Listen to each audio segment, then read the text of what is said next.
نحمده ونصلي ونسلم على رسوله الكريم اما بعد فبسم اللہ الرحمن الرحیم۔ محترم و مکرم ناظرین و سامعین کرام، ہم نے مضاف اور مضاف الیہ کی علامات شروع کیے تھے کہ مضاف کی پہچان کیا ہے اور مضاف الیہ کی پہچان کیا ہے۔ تو ہم نے 3 علامتیں پڑھی ہیں اور پڑھی تھی کل۔ آج ہم پڑھنے جا رہے ہیں کہ مضاف اور مضاف الیہ کی مزید علامات کا پتہ بھی ہمیں چل جائے تاکہ اس کا سمجھنا ہمارے لیے آسان ہو۔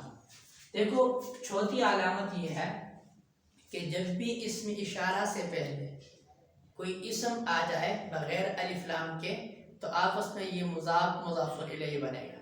دیکھو، مثال کے طور پر ہے بِأَسْمَاءِ هَؤُلَاءِ، بِأَسْمَاءِ هَؤُلَاءِ۔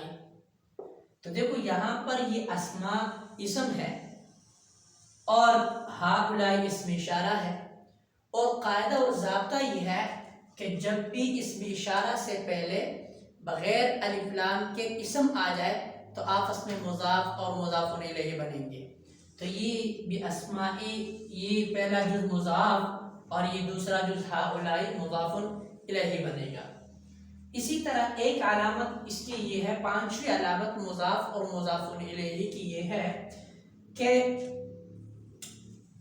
اسم اشارہ سے پہلے 2 اسماء ایسے آ جائے کہ دونوں اسماء پر، دونوں اسموں پر الف لام نہ ہو۔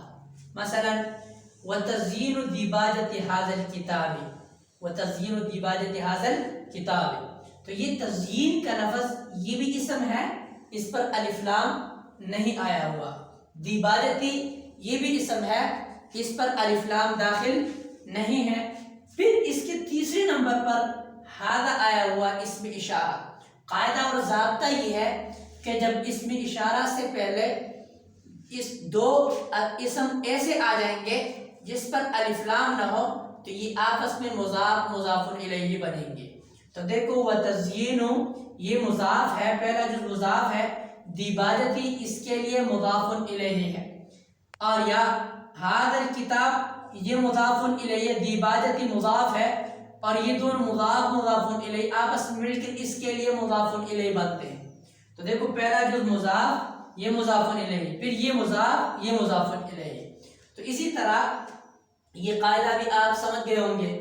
پھر 6ٹھی علامت مضاف مضاف الیہ کی یہ ہے کہ جب بھی اسم موصول سے پہلے بغیر الف لام کے اسم آ جائے تو وہ بھی آپس میں مضاف مضاف الیہ بنیں گے۔ تو دیکھو، یہ جیسے سبحان الذی اسریٰ بعبدہ قرآن مجید میں ہم پڑھتے ہیں، تو الذی اسم موصول ہے اور اس سے پہلے اسم آیا ہوا ہے سبحانہ، تو چونکہ اس پر الف لام داخل نہیں ہے اس وجہ سے یہ آپس میں مضاف مضاف الیہ بنیں گے۔ سبحانہ یہ پہلا جز مضاف اور الذی یہ دوسرا جز مضاف الیہ، تو یہ آپس میں مضاف اور مضاف الیہ بنیں گے۔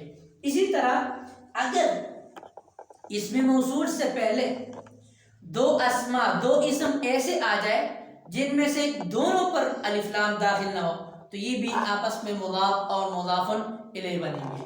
دیکھو، مثل ایام الذی، مثل ایام الذی، تو دیکھو الذی اسم موصول ہے، اس سے پہلے ایام ایک اسم آیا ہوا ہے اور اس سے پہلے مثل ایک اسم آیا ہوا ہے، اور نہ ایام پر الف لام ہے اور نہ مثل پر الف لام ہے، تو آپس میں یہ مضاف مضاف الیہ بنیں گے۔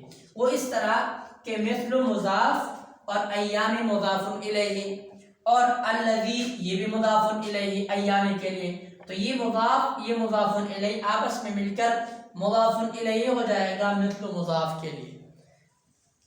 امید ہے آپ لوگوں کو یہ علامات سمجھ میں آ گئی ہوں گی، اور آئندہ ہمارے ساتھ رہیے اور ان عربی گرامر کو سمجھتے رہیے۔